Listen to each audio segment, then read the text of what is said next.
Alright. Hello everyone, I am Hacklebeast, and this is Swedish Brood Wars Initiative's Nation Wars. Moving in, I should stop highlighting that, moving in to week number 2 of the playoffs. Poland versus North America. In the bottom left, as the white Zerg, we have Julia, representing Team Poland. I can move this up a little bit. And in the top right is the purple Protoss, we have Jumper. Darn. There was a 50-50 chance I was going to put the names in the right slot because I did not know where they were supposed to go. And I 50-50 guessed wrong. Sad day for me. That's fine. That's fine. Get that all set up. Show my game overlay. Boom. Oh, man. I left them blank here, and I was kind of really hoping that... it'd just be Zerg and Protoss and not show the 0 at the end. Because really, you don't need map positions. And they're kind of really annoying to do. But no, that's not going to work out. No, well. Doesn't take that much effort to go and put in the little numbers each time. That's fine. So, Jumper versus Julia. Julia, a player who... old school player who went away, then came back to play in a couple of tournaments, like played in a couple Defilers and the Net War, all Polish tournament, and then went away again. I'm pretty sure this is the first time Julia has had a roster spot on Team Poland, but certainly deserves it. Julia, a very talented Zerg player. Obviously, when you don't play that often, rust is an issue, but I don't question this decision by Poland at all to field Julia. Strong player in his own right.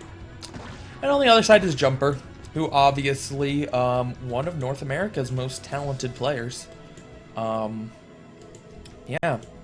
you got Michael obviously, but right under Michael is just a real strong bank of players to draw from. All A rank players, top tier, can take games off of anybody, and Jumper definitely fills that category. Jumper obviously a player known for his DTs, but even when we're not having a little bit of fun, even when he just excuse me, not even. When we're not having a little bit of fun, and even when Jumper decides not to make the DTs at all, he's just a very talented player. He does not rely on the DTs, but he's a player who finds DTs have more applications than maybe some other people do. For better or for worse. I guess it's a matter of opinion whether you think that his use of DTs improves his game or hinders it. I mean, he certainly won a lot of games off of DTs. It's hard to argue with that kind of success. Alright. So, Jumper threw down 2 early cannons. He's going to be absolutely safe. Going to be absolutely safe against the Lynx. No chance for them. This wall. I do not like this wall. The wall really doesn't matter a whole lot. I'm going to guess the logic behind this is that he's already threw down 2 cannons, so having a Ling-type wall isn't very important. It would matter if Julia decided to go for a 12 Ling bust or 14 or some number higher than that. But with just 6 Lings, you don't even need a wall at all. 2 cannons are just going to be fine. If there weren't 2 cannons, I'd be questioning this, because you have a big gap, and a gap here, and a gap between these two. And you have the biggest gap on the side farthest away from the cannons, allows the Lings to just slip in. But with 2 cannons, you can still pretty much kill them off just as fast as you need to. Just as fast as you need to. So, by setting it up like this, though, it does, oh, little mistake from Julia there. Wow, okay. Not the best start in terms of trying to figure out whether Julia has a little bit of rust. That's not a very positive sign. Obviously, 2 Lings, 2.5 Lings is not going to decide an outcome of a game, but obviously not a good thing either. Anyway, What I was trying to say was that, given that he built 2 cannons, he doesn't need this wall to be laying tight. So he's going to be putting a wall that's to defend the Hydralisk bust. And having a wall like this is better against a Hydralisk bust than if he had the the forge under the gateway here. The forge would be just very far forward, or the gateway would be really far back, and you wouldn't have as many cannons in a straight line. And that's what you really want to defend against Hydralisk bust. You want the Hydralisk to be choked up as much as possible, and you want your cannons to be in a line, a long line as much as possible. Depth is not as important, obviously. If you have a lot of depth, then some of the cannons in the back won't be able to fire until the ones in the front have died. So it doesn't help out a whole lot. We do have a Zergling speed from Julia. Ooh. Oh, okay. I was like, where's the lair? That's a very late Zergling speed to be going Zergling speed first. Everything was confusing, but no, I figured it out. Throwing the lair up here. Possibly a little bit of a confusion tactic. Possibly just putting it up here because he knows that this base is the most vulnerable. And he wants to immediately give that lair the extra, what, 550 health? I'm pretty good at math in my head. I think that's 550 health. So, greater chance that it's alive. And a little bit of an interesting variation from Julia. We're not going to go immediately 3-hatch lair into Spire, but we're going to go 3-hatch lair into Hydralisk Den into a 4th hatchery and a Spire. What this is leading me to believe is that he wants a few Scourge out. He really does not want to deal with the Corsairs with his Hydralisks. He just wants those Scourge just to be extra safe, but really he's going to focus on his Lurker tech, focus on his Hydralisks, and have a big ground army. And there's the 5th hatchery. Certainly would not expect to see Mutas out of this. Could see a Bakuyu-esque Mutalisk switch going for a little bit later, but the Spire wouldn't need to be this early. And that's a lot of minerals to be investing in something. Not to mention this isn't the best, like, evolution of the build for it. Not really the best map either. If that is the case, though, I feel that's a little bit unnecessary. I mean, Corsairs can be scary, but I don't think it's that bad that you need to build this just for the Scourge when you already have fast Hydralisks. Maybe it's just me. I'm always not a fan of Spires. Spires obviously are good, but I think that they're overrated a bit. But that's just me talking.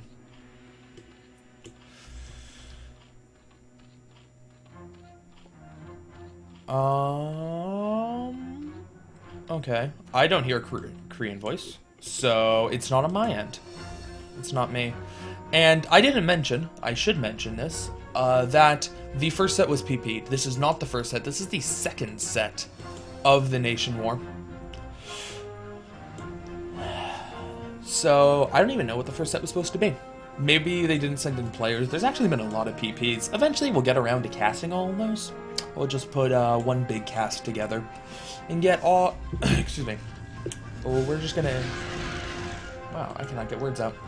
We're gonna have one big cast and we're gonna decide like 4 Nation Wars in one shot. Probably next Friday. I think next Friday will be a good time since we're not doing 3 Nation Wars a week anymore. And to be perfectly honest, if you were counting on Friday, gonna be a bit better. Just a little. For, I don't know. I just have a hunch about that. No, nothing really pointing me in that direction at all. Yeah. Shoutouts to Sailin' Elegant. Jumper. Ooh. Interesting. Jumper with a fast robo. Now... we don't know how he's going to use this. He's putting it in a position that does... Okay. He's putting it in a position that does allow him to go Reavers. If he's really feeling like he wants Reavers to hold off the Hydralisk defense. Normally High Templar are what players tend to go for, but Reavers certainly have applications. He's not going... He does have +1, and he hasn't lost any Corsairs yet. It's a little bit risky to be going Serre Reaver off of only 1 Stargate, because if you lose your Corsairs to... I don't know, getting a little bit over-aggressive against a pack of Overlords like this. That'd be a perfect example. All the Corsairs fly in, and they want to kill off these Overlords, but they take so much damage from the Spore and all the Hydralisks that he loses most of his Corsairs. Then it just doesn't work out, where He does have the High Templar. So I'm guessing this isn't going to be for Reavers, and he's just, yeah, it is going to be just for Observers. He saw that his opponent went for a little bit of an odd build, going for the Hydralisk Den so fast and immediately after a lair. That would seem to indicate Lurkers, but the Lurker upgrade's not done yet. Jumper's Observer typing going to be a little bit fast. It's going to come out like right the same time as Lurkers do, but considering the matchup, it's a little bit fast. Protoss players really don't like Observers in this matchup. They would like to they typically build them reactionary. It's like, oh, my opponent has Lurkers. Time to build my Robo now. And it works out. But Jumper's going to have him a little bit early. Ooh, that is a nice storm. That's a very nice storm. It is going to push back all the Hydralisks. Oh, you got one more storm? There. Okay, not quite as good as the first one, but still pretty good there.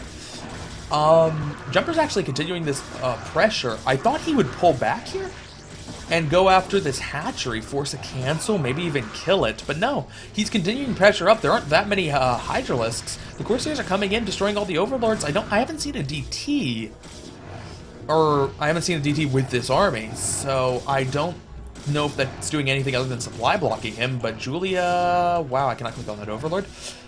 Julia is pretty close to being supply blocked here. All right. Blaming it on the lag. Class act Julia.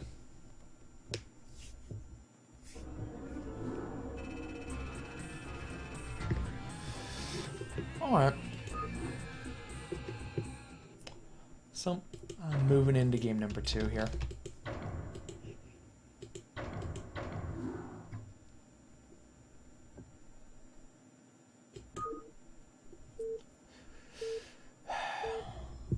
Alright. So, in the top right, as the teal Protoss, it's Jumper once again, representing North America. Get this overlay all sorted out.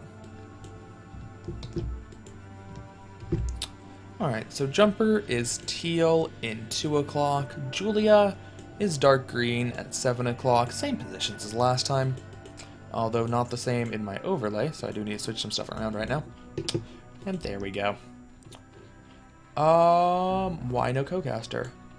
'Cause nobody wants to. I don't know. I haven't been looking at my chat.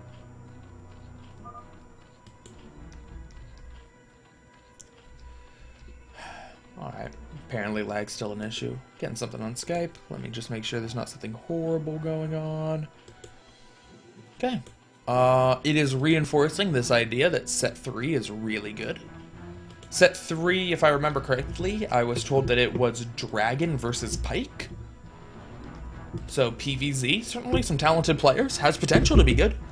I don't know how he would know it was good unless he was obsing in the game. Maybe he like really quickly watched it. Or he's really quickly watching the replays as they trickle in one by one. Don't know. But looking forward to it. That'll be coming up next. Once again, this is the first casted set of the day, but it is set 2. There is no set 1. Oh, alright. Wasn't quite paying attention as much as I should have here. Clearly Jumper going for the 9-9 gate. Apparently lag is an issue. Apparently lag's an issue.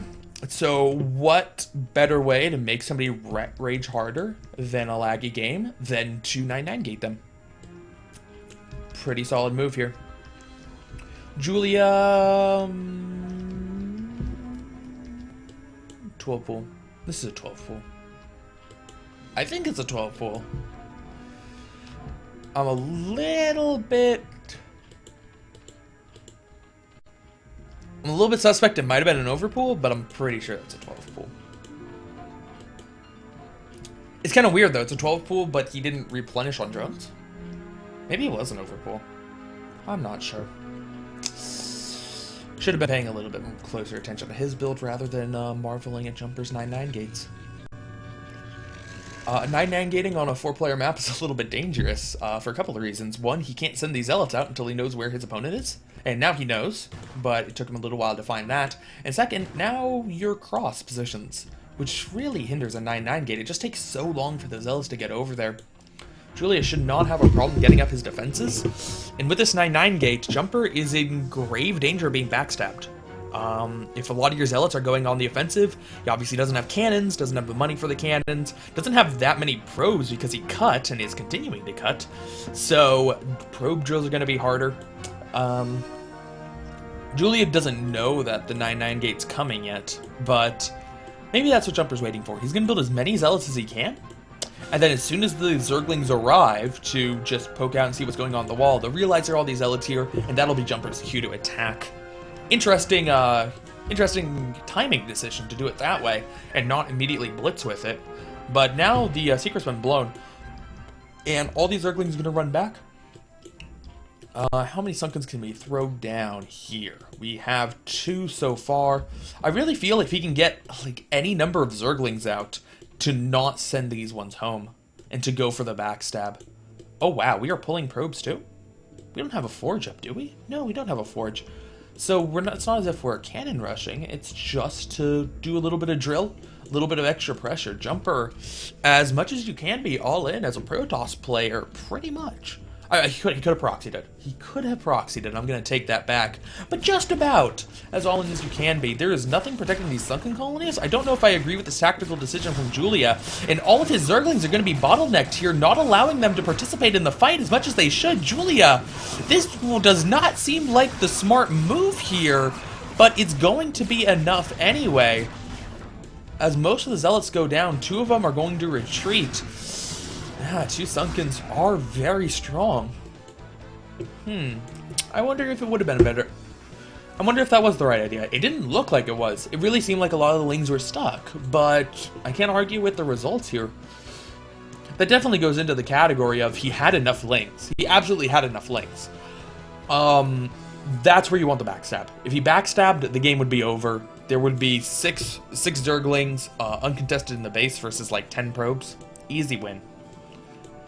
Obviously, Julia is still in a great position, so it's not as if he missed a game-changing opportunity. Well, it would change the game because the game would be over. But he's still going to get in here with 2 Zerglings. Still might be able to do a little bit of damage if they're chased around by a Zealot. Oh, update the score. I should do that. There we go. Jumper has a point. You all know what's going on, though. You're paying attention. Actually, I take that back. No, you aren't paying attention. Because, oh. No, you will be paying attention for the next 11 minutes.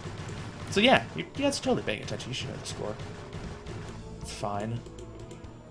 It's fine. It's like those, DS games.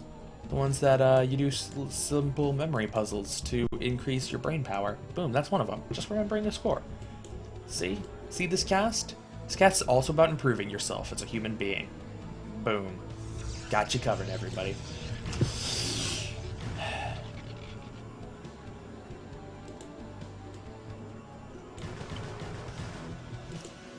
Alright.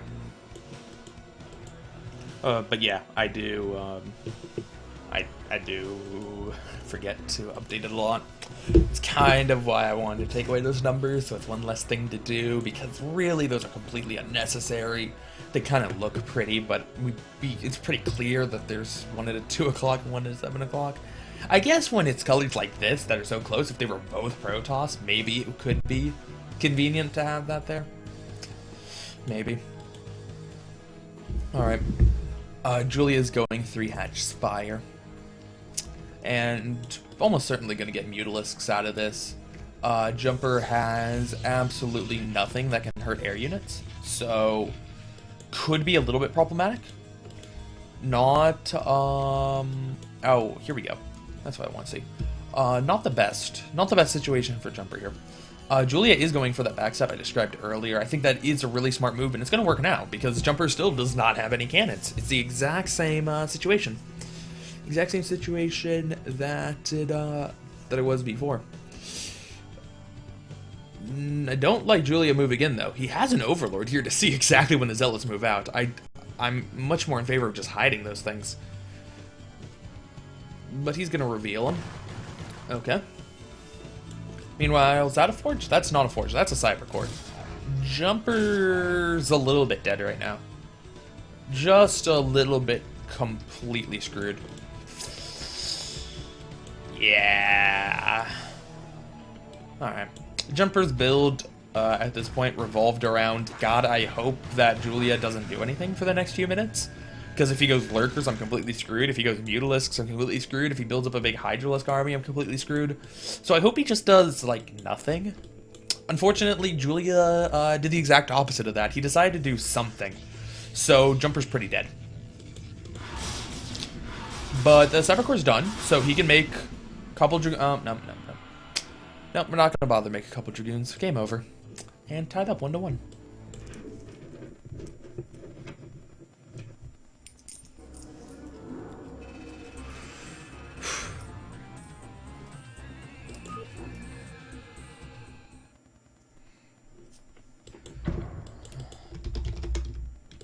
So, whoops.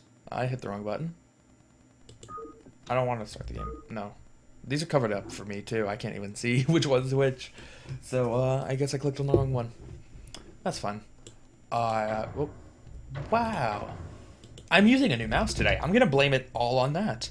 And this one's a little bit more sensitive than my old one, but my old one wasn't working so well. They're both, like, terrible, terrible mice. Like, one came free with the computer, and one I bought for $5 years ago. So... I'm certainly not trying to brag about my mice, but I'm going to blame the fact that I can't click on stuff on that. I'm not used to it being this responsive. But I'm not a fan of super expensive mice. I think the cheap ones work just fine.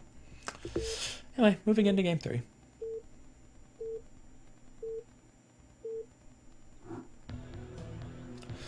Alright. I find this ironic because people are going to have to make a choice about what they want to go watch today. There's actually too much Brood War content. In other times, I would agree with this, but just on today, that's kind of an ironic statement. Kind of ironic. Alright, so Julia, what is that? I can't even read that. That is 600 APM. Pro Spammer. Brown Zerg. And that is what? I'm going to call it 10 o'clock. 10 o'clock sounds pretty good. In the bottom right is Jumpers, the orange Protoss. Alright. Alright. And that is the opposite of 10. 5. 5 is commonly known as the opposite of 10. No, it's not. I'm trying to think of an example where 5 would be the opposite of 10, other than clocks. And even that, like, it isn't the opposite of 10. 11 would be the opposite. 5 would be the opposite of 11. 10 would be the opposite of 4. So it doesn't work on multiple levels, but that's fine. We don't need things working.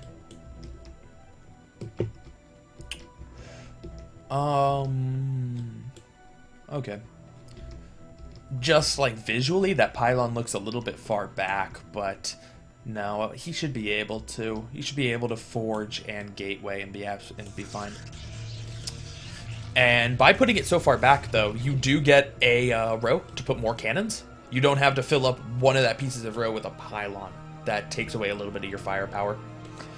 So it is a little bit better if you can put the pylon back. He actually could have scooted the pylon forward a little bit and still got the row of cannons, but it doesn't make a huge difference here.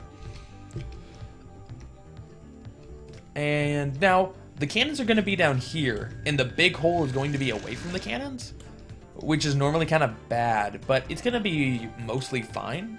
I guess he could put the cannons a little bit higher up, and then block that hole. I'm pretty sure that's not a hole. Pretty sure that's not a hole. Yeah, I really like this wall from Jumper. I really like the wall. Now, Julia. What do we got from Julia?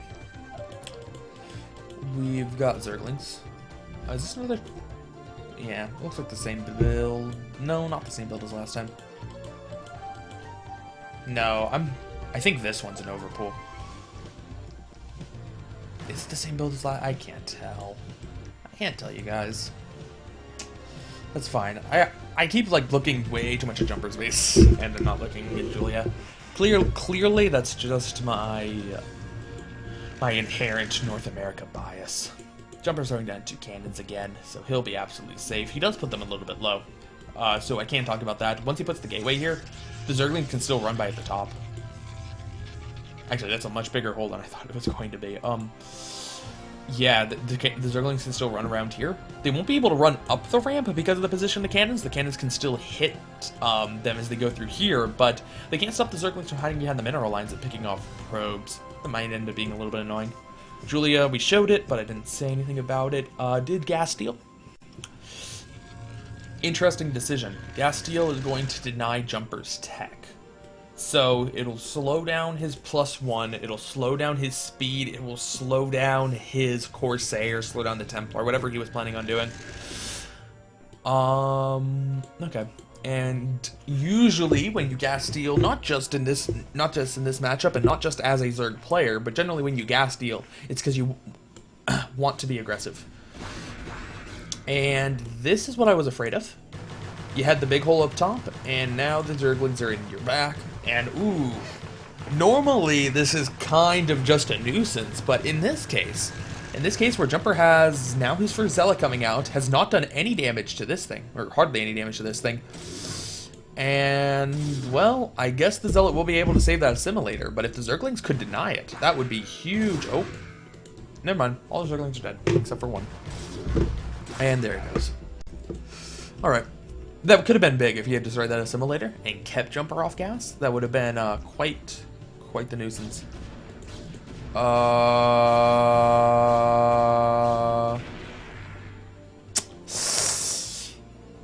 Little rusty. Just a little bit. But that's fine. That's fine, Julia.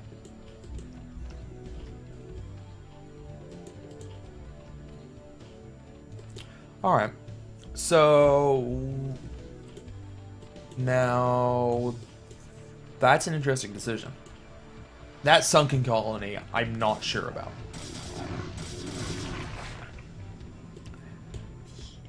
Obviously, you build the sunken colonies for defense, but you haven't seen anything that Jumper's doing that's particularly offensive. He has 2 Zealots right now. 3 Zealots right now. And you're going for a strategy that has to be offensive here. You went 3 hatch into lair into spire, but you went for it rather quickly, and you didn't put that hatchery at a different base. So I imagine he's going to have a lot of units out. Maybe he's just going to tech straight to Mutalisks? But then why did he gas steal? As a ruse?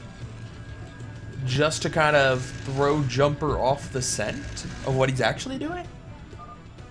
That'd be pretty crafty. I mean, Jumper doesn't have any anti-mutant cannons. Huh. Alright. So, apparently Julia's just a really big fan of ZVT. But that's fine.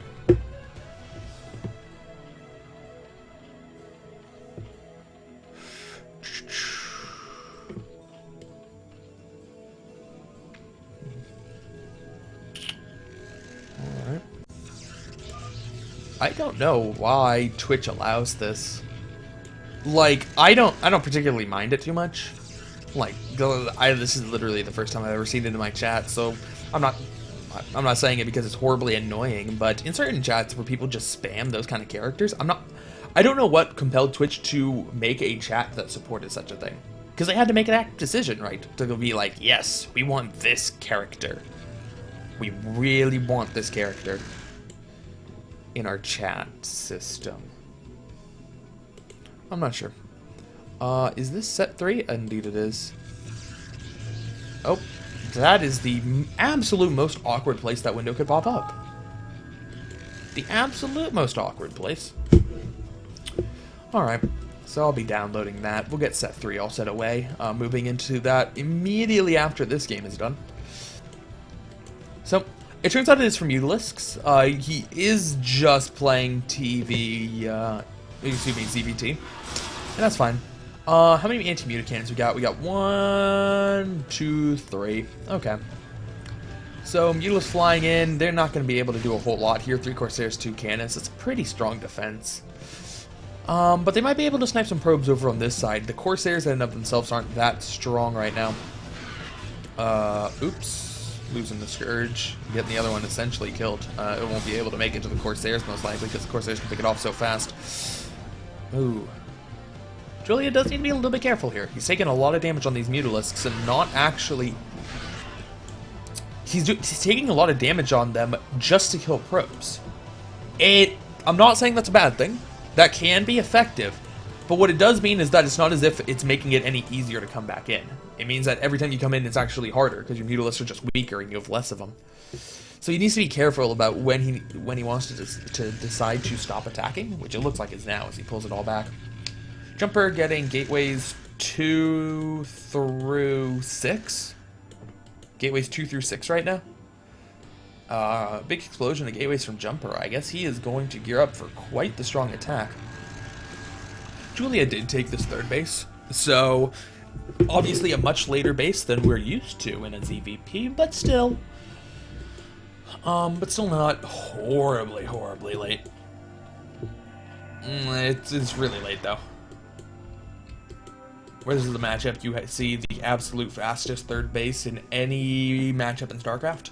I'm pretty sure that's safe. To see it delayed at all is a little bit odd.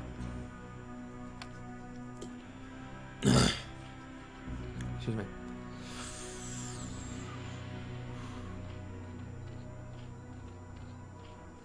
All right.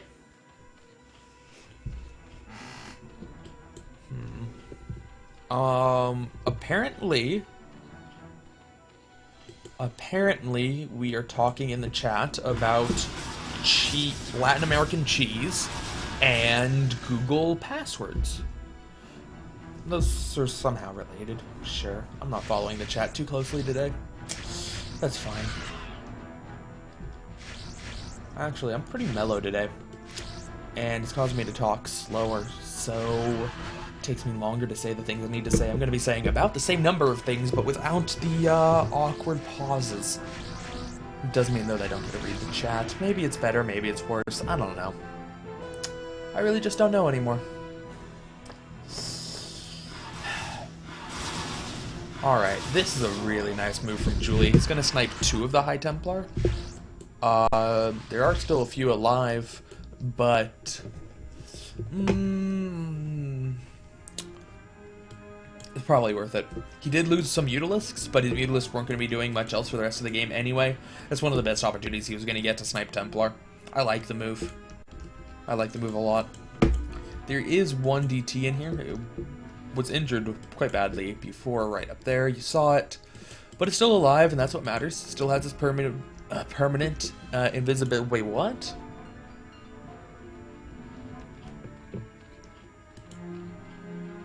What? Holy shit, it's a Queen's Nest without Hive. When was the last time I ever saw... Okay. Unfortunately, we'll never get to know what he planned to do with those because they immediately died without moving. Shoutouts to hold position Queens. And Jumper's probably gonna end up winning. Yeah, Queens before Hive. I'm glad I can say that I saw it at one point in my StarCraft casting career, but yep, that's the reason you lost. That's definitely it.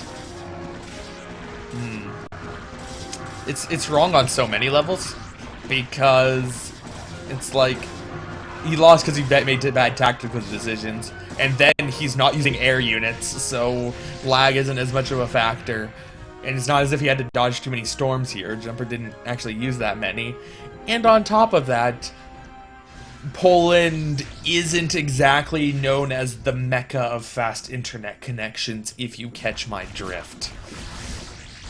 So I find it kind of humorous, Julia. A little bit humorous. Alright.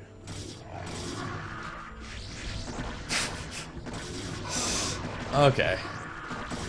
Okay. Yeah, unfortunately the lag is really gonna mess up his lurker micro. That's kind of unfortunate when the lag disrupts your lurker micro. Alright. And this, everybody, is why you don't get queens before Hive. And why you get a fast third. Julia had, like, the worst economy he can start out with. considering he took no damage. And then he decided to use that economy to make queens on hold position. Like, the lag actually would have helped him in that case, because all he had to do was click on the queens and move them away, and the lag would have given him, like, extra time to realize, holy shit, maybe my queen shouldn't be on hold position, but no. No, it's fine. It's fine. Let's be honest here, the queens really weren't going to do anything alive anyway. Pretty much got the same effective use out of them.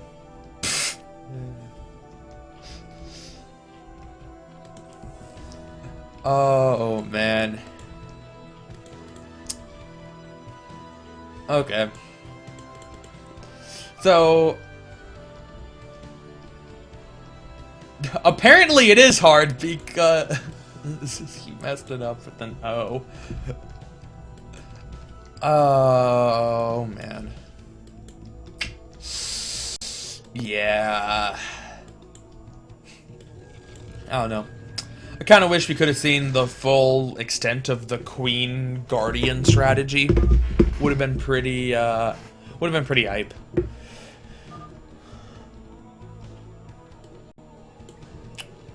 Not sure if Julia understands the reference, but that's fine. He doesn't need to understand references. He's angry.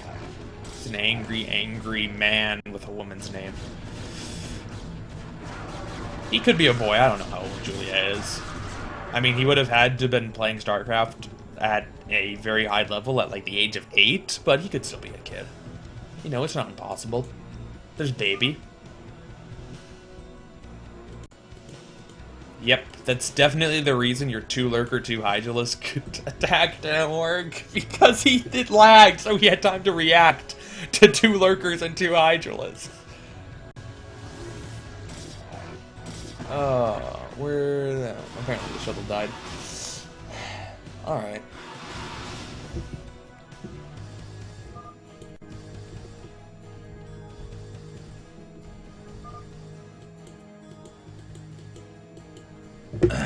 Alright.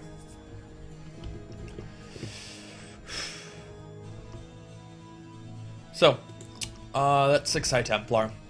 And they do have energy upgrade. That should be enough to end this game right now. You know, unless Julia's Guardians come out. Unfortunately, he's not making any Mutalisks, so we will not be able to see his Guardians. Oh, yes we will. Yes we will, they're over here. Alright. Interesting tact. We're gonna go for a little bit of base trade. Natural for natural. I don't think that there's any way that Julia can deal with this. And with all this lag, I don't know how he's ever going to be able to use Guardians effectively. Holy shit, he made Devours. Okay.